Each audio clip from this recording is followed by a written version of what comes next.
PCOR1 It's just the PCOR1. 0.5. 1.5 maybe. Hi, Dav. Good morning. Hey, good morning. Good morning, Sabrina. Good morning, Chris. Good morning, Jason. Good morning, Guam. Yes, of course, under this modified relaxed PCOR1, there were a lot of questions about whether or not we would be open and how would we be open. We did work through the weekend just to try to make sure that we organized our team for this week. We're open by appointment only. And so, for those, I did for volume 7 so that way people would have some information on that, some highlights from volume 7. One of them is if you have a driver's license appointment already because you had scheduled one and it was for September 28th, or during this time that we are, of course, allowing for customer-facing services by appointment, you can go ahead and go to the Department of Revenue and Taxation today. Of course, we do have some measures in place that are different from what we've seen before. We're going to require people to remain in their vehicles.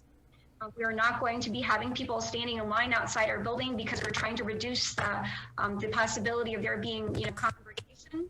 So for those people who have driver's license appointments with driver's license and also for passport, you can go ahead and proceed to the Department of Revenue and Taxation today when your appointment is scheduled for. When you arrive, stay in your car. You'll either be called, or if you're not called, please call the office. Sure that we're answering our phones so that we can, and we'll let you know once you're clear to enter our building. We're not open for walk-in services, and so that's really, really, really important. We're not open for walk-in services, by appointment only. For the driver's license, we recognize that there was a lot of people who not only need renewals but also need replacements. Being, it's not an expired license or you're not close to expiring, but perhaps your wallet was stolen, your purse was stolen, or you've lost it. So the form that we launched about a month ago for driver's licenses to be done by mail is actually over the weekend, we decided that we would adapt it for replacements as well. So if you need a replacement or a renewal, we'll go ahead and accept that form for that. And that's really the highlights. In addition, something that we have been talking about with our team for a while was, of course, as we, can continue to consider, how we can contribute to the recovery of our economy. We've been thinking about how we can be issuing new business licenses during the time that we are actually, even prior to being doing the space-to-face appointment. So today we are actually going to be accepting applications for new business licenses. I know that we hear of the challenges that our business community is having, but there are actually people who have inquired about new business licenses. So we're accepting at our Dropbox at the Department of Revenue and Taxation or by mail forms, so that we can go ahead and begin to process those and get them through the process. We've been working with our Business License Permit Center team. That's of course the Department of Public Works, the Department of Land Management, the Department of Public Health and Social Services, and also Guam EPA and the Guam Fire Department, so that we can get some process in place, so that we can continue, to work to get people new business licenses and not just renewals. So those are the main highlights, and we're excited about being able to provide, of course, the new business license option as much as possible. We're working to try to get or to receive as many things as possible through our Dropbox, through the mail, and we're communicating as much as possible, through phone calls and emails with, of course, our customers, our taxpayers, and our licensees.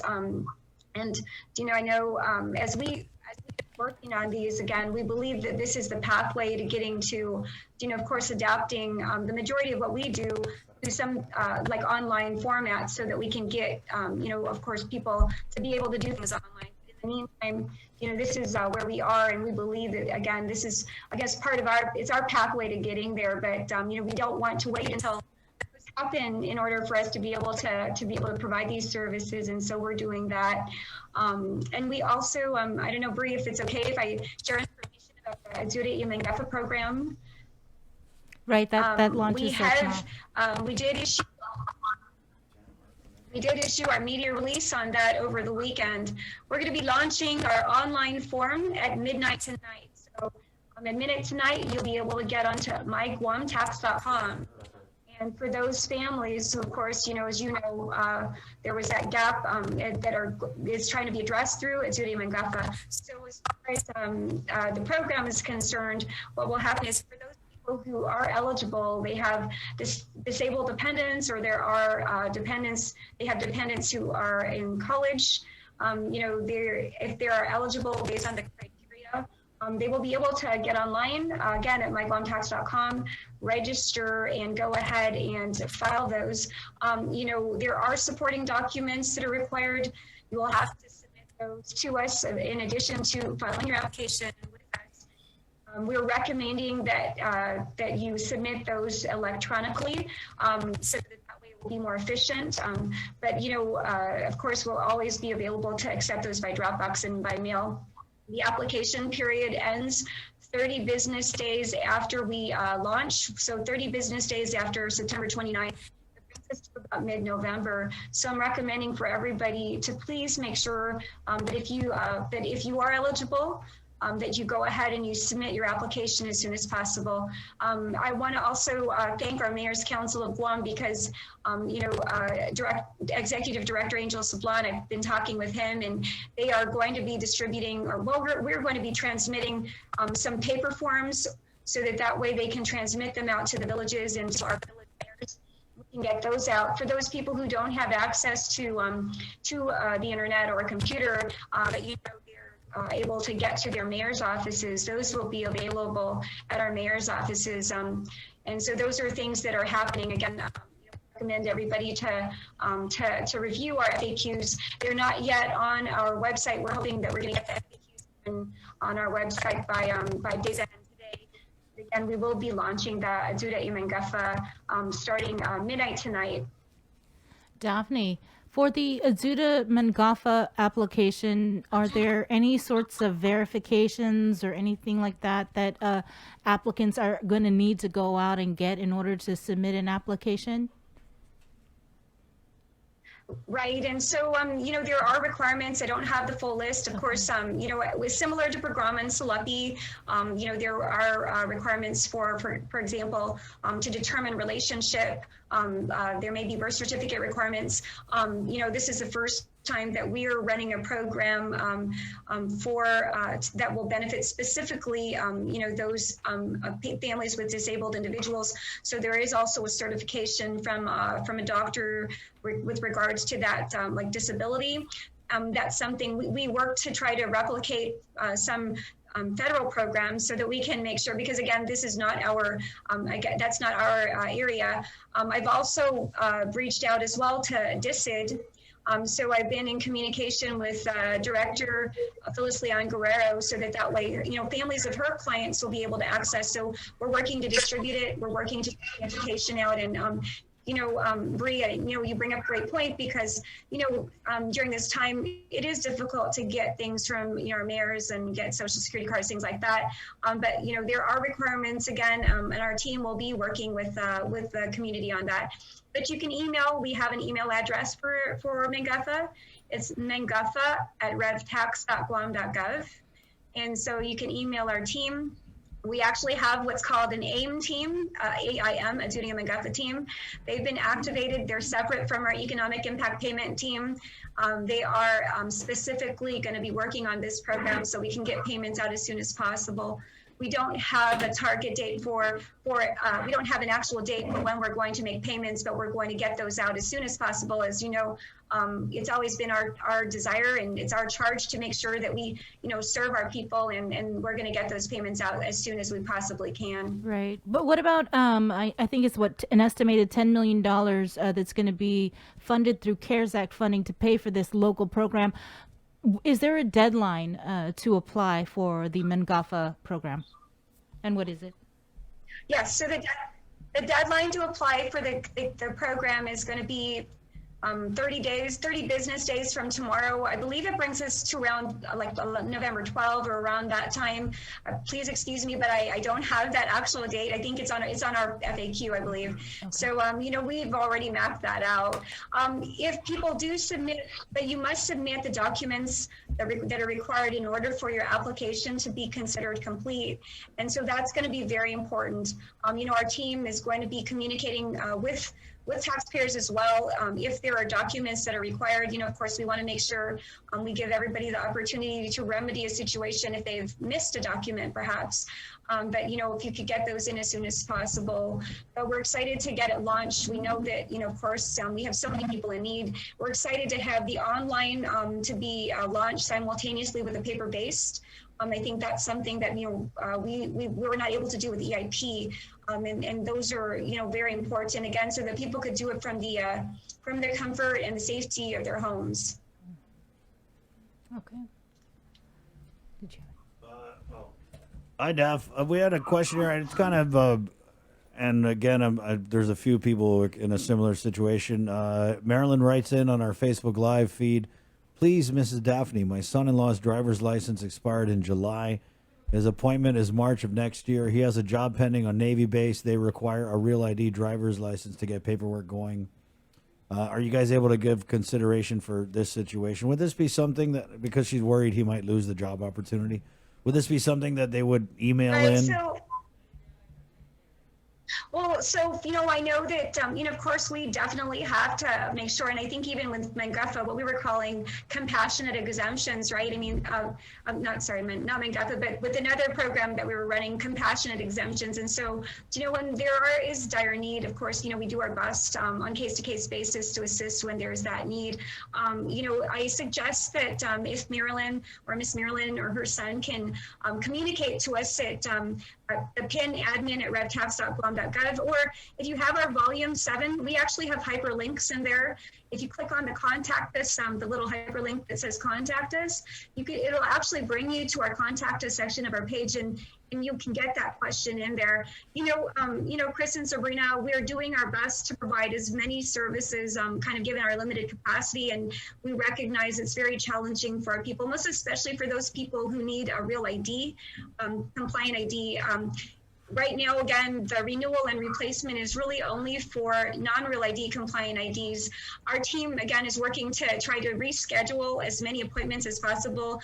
I was communicating with our supervisor this morning at probably 6:30 or so, because, he wanted to make sure that I knew that they were doing that.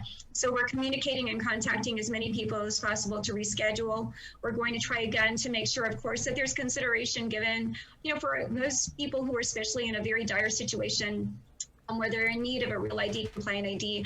But, on that note, though, with regards to real ID compliant IDs, of course, initially the deadline for real ID compliance for federal facilities was October 2020. That because of this public health emergency, I think way back in March or April, the U.S. Homeland Security, of course, through the president, had extended that deadline to October 2021. So the requirement for real ID compliant IDs is really October 2021 and no longer October 2020. Last year, when I did start here at Rev and Tax, I had been in communication with, of course, our officials, our military officials, to discuss this. And perhaps, again, it's time for us to regroup with them. It's been a little bit challenging because we've been working on many things, but I think, thank you to Miss Marilyn for her question, because perhaps it's time again for our team to reach out to, to our Navy and our Anderson bases, to discuss with them the requirement for real ID and of course, the fact that that deadline has moved to October 2021.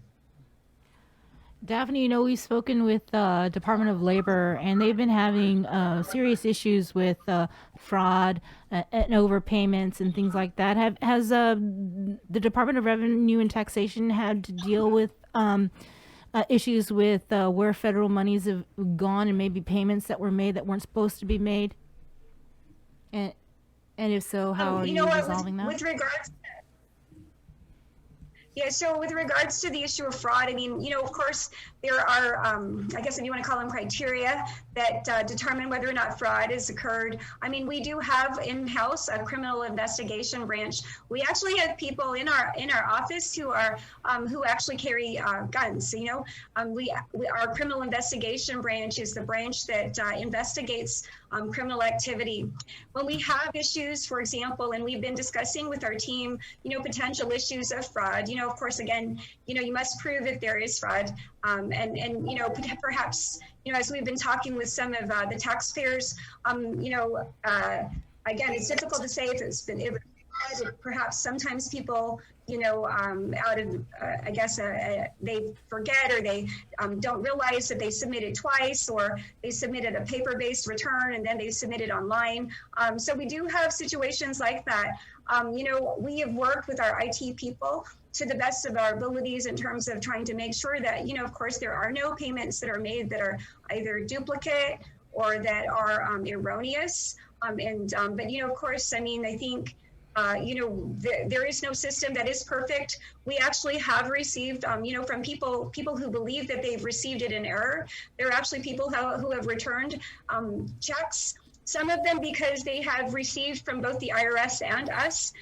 We do actually reconcile with the IRS. We actually provide to the IRS and the Treasury, you know, of course, the list of taxpayers that we do pay out so that there isn't a duplicate payment. But you know, in terms of errors, you know, of course, those are, there is no system that's 100%. But, you know, of course, to the extent possible, we've done our best to dot all our I's and cross all our T's. So, I mean, if there are errors or things like that, those are things that, you know, of course, we'll work to adjust. But if there's issues of fraud, again, you know, that's something, again, that fraud is something that, again, there's criteria to determine if there's fraud. But there are cases which we have been talking with our team about identifying and discussing, and so that way our criminal investigation branch can get involved and assist with investigating those matters. Thank you, Daphne. So it's by appointment only. You provided the numbers. There's also an email where they can maybe provide more detail. And you guys are, like a lot of other agencies and businesses, trying to sort through how you can operate under this modified PCOR1. Absolutely. And again, by appointment only, you know what, when you come for your appointments, you know, remain in your vehicle. We'll contact you so that way, again, there's no congregation.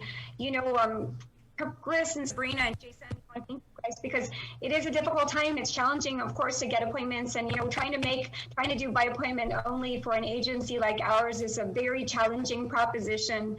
But we're doing our best to serve.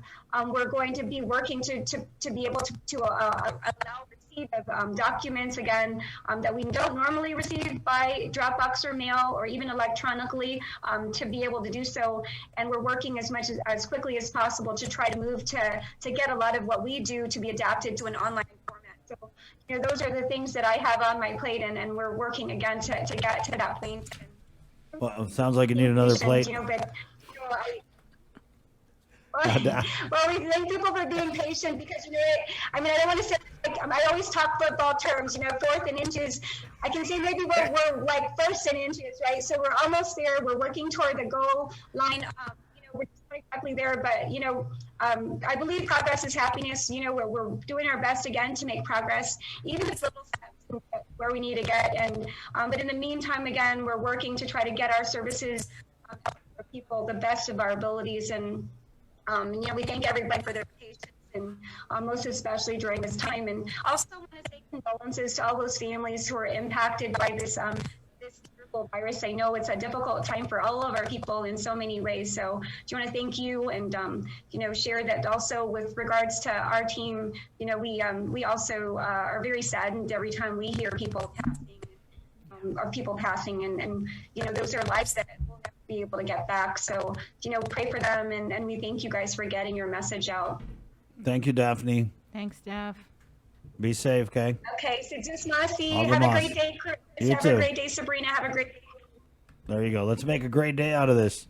8:43. We're gonna take a short break because that was so. We need a break. Yeah. And we're coming back. I mean, oh yeah, look, I want to do this for Lillian here because Yes. she just messaged me. We want to mention the 4 respiratory therapists that are members of the DoD EMAC Medical Mission Assignment team.